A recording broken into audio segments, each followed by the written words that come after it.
सर्वांना नमस्कार. आमच्या शाळेचे नाव विद्या मंदिर हिंगणगाव आहे. मी समीक्षा संतोष मेतकर.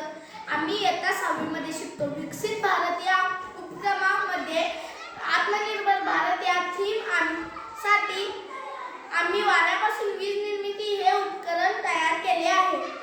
वाढत्या लोकसंख्या व उद्योगधंदे यामुळे विजेची मागणी वाढत चालली आहे. या समस्येवर मात करण्यासाठी आणि ऊर्जेची महत्त्व, पर्यावरणावरील रक्षण आणि ऊर्जेची बचत करण्यासाठी वाऱ्यापासून वीज निर्माण करणे गरजेचे आहे. पवन ऊर्जा ही अक्षय आणि स्वच्छ ऊर्जा आहे, जी प्रदूषण न करता वीज पुरवठा करते आणि पवन ऊर्जापासून या इंधनाचा वापर कमी होतो. या उपकरणासाठी सहज उपलब्ध होणारे असे साहित्य वापरले आहे. यासाठी गारपिट्या, बॅटरी, स्विच इत्यादी साहित्य वापरले आहे. वाऱ्याच्या गतीस ऊर्जेचे रूपांतर यांत्रिक आणि नंतर विद्युत ऊर्जेमध्ये होते.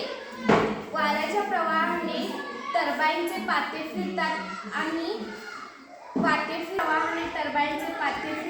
आणि ज्यामुळे जनरेटर चालते व वीज निर्माण होते.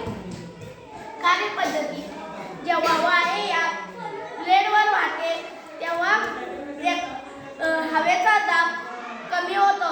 या दाबातील फरकामुळे ब्लेड फिरतात. ऊर्जेचे रूपांतर हे फिरणारे पाते एका शाफ्टला जोडलेले असते. जनरेटर यांत्रिक ऊर्जेचे रूपांतर विजेमध्ये करतो. ही